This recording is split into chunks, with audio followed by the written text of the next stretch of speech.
All right, so here's a short little dissertation on some information I just researched and think I may be on something along the lines of the straw man, the ens legis, the state created entity that we've been hearing about. But what about this? What if it's about the image, and not only the image of the man or a man, but it's the legal name that attaches? So the merger of the image and the name that is created by the state. All right. What brought me upon that is because I was looking at property rights. I was looking at trademark and copyrights and patents. Now, if in fact my image belongs to me, meaning the way that I look, unless I get surgery, it's not going to change my whole entire life. I may age, but the way that I generally look, certain characteristics are going to stay identifiably similar to what they are right now. With that being the case, who does my image belong to? Secondly, if someone was to draw my picture and then circulate it, whether for profit or non for profit, do I have a right to ask them to stop? And if they don't stop, do I have a right to sue them for use of my personal property?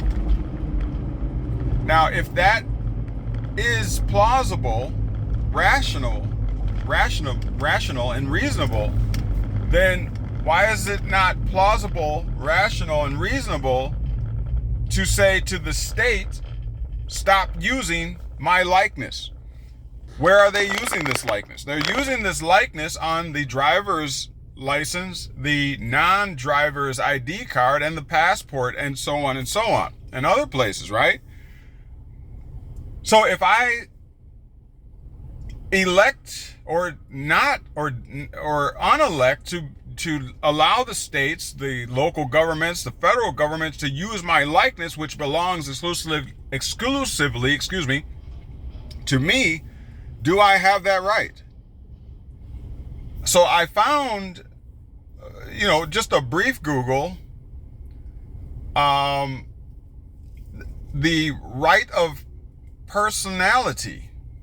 I don't know if it's pronounced personality as well, but the personality rights, I'll say, and that there's two types of personality rights. One is publicity, and the other is privacy. So obviously publicity has to do with the use of your let's say of your personal image in public, in commerce, okay?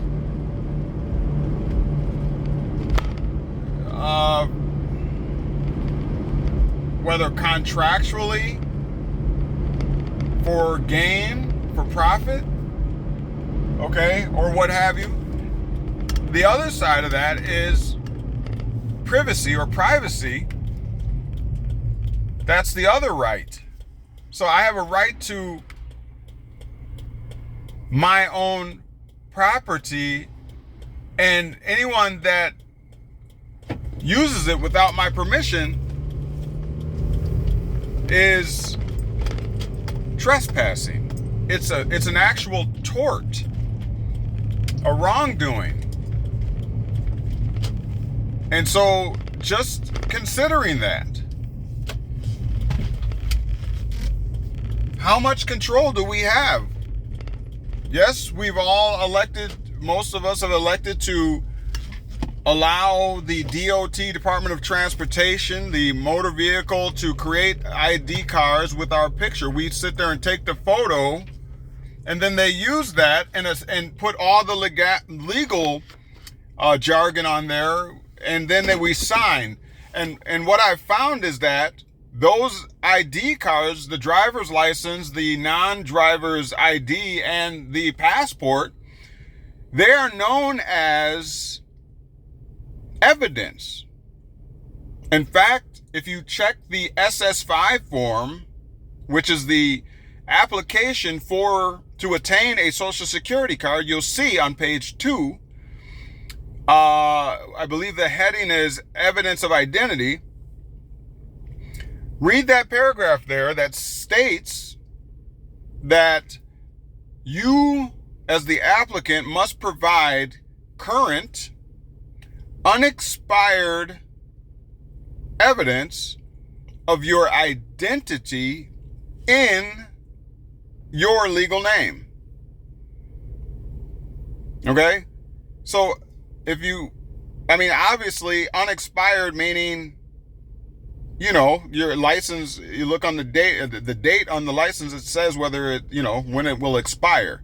So unexpired, okay, current evidence. Now, if you look down below, it gives you the 3 current unexpired types of evidence. One is the driver's license, once again. The other is the non-driver's ID card, and the other one is the passport. These are evidence used to prove that you are the same as the legal name. Remember, identity means same as. Okay? Same as. Look it up.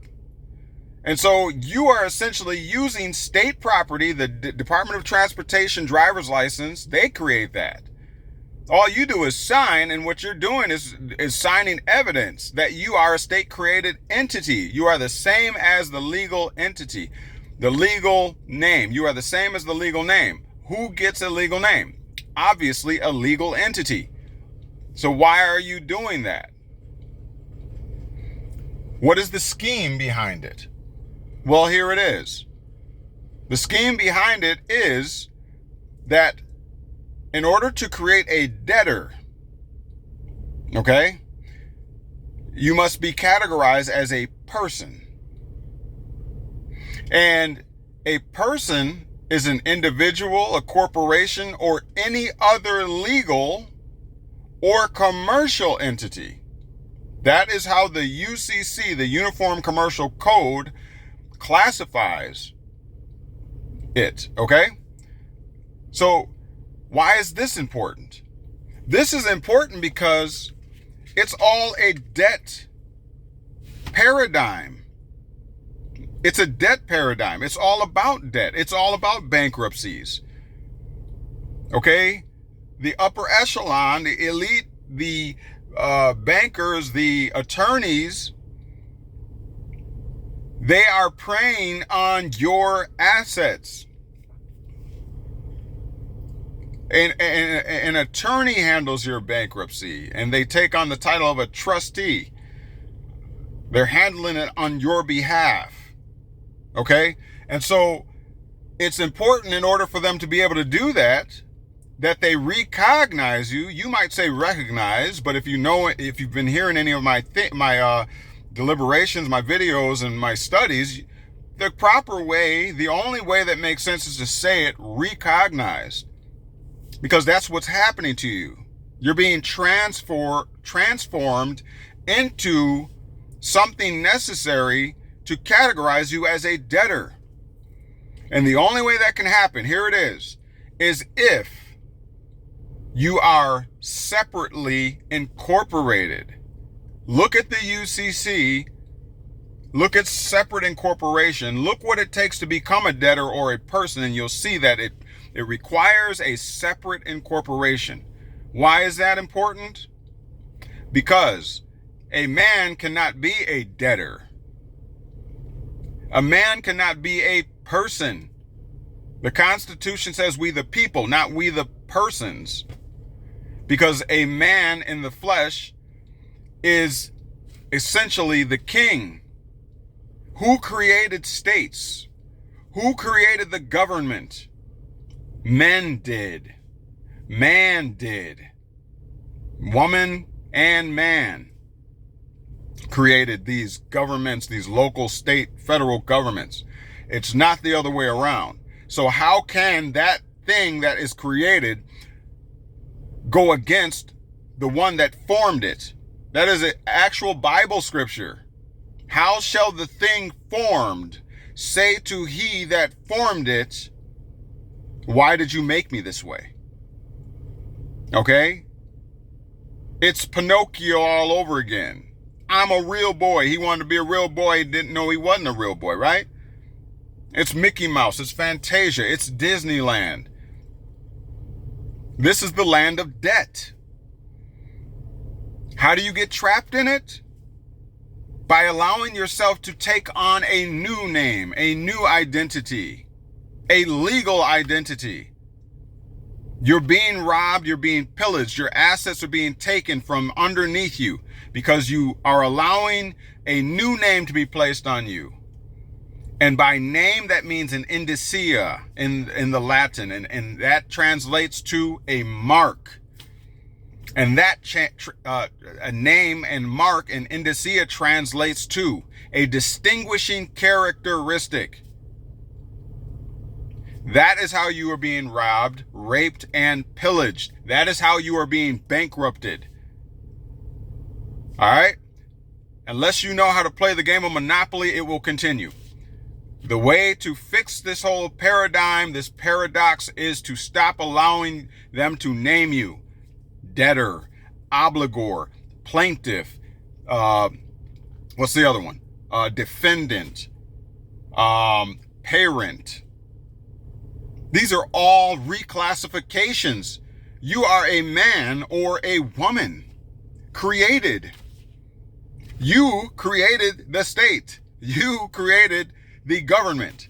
You are the one that created it. So now are you starting to see the story of Esau? The birthright belonged to you the whole time. The birthright is yours. It always was.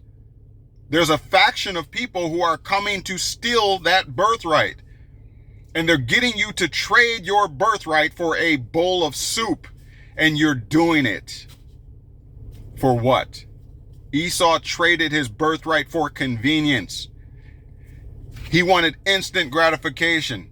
He wanted to be fed now, irregardless of the consequences of losing his assets. Are you doing the same thing?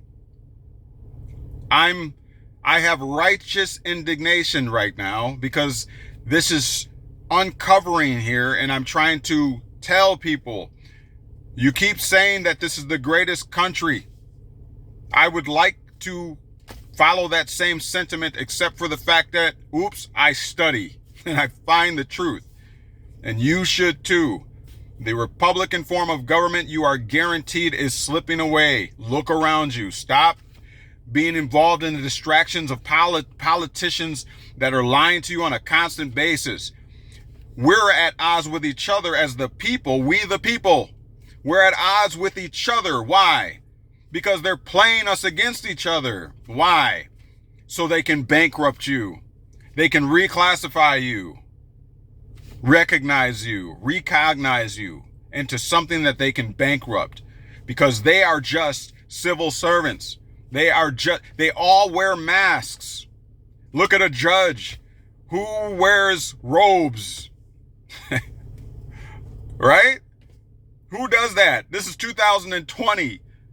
You're still sitting up there wearing a robe? Where's your wig at? You may as well put the wig on too as a judge, like they do over in Great Britain or whatever, right? Look around you. Look what's really happening. Wake up. Wake up. Critically think again.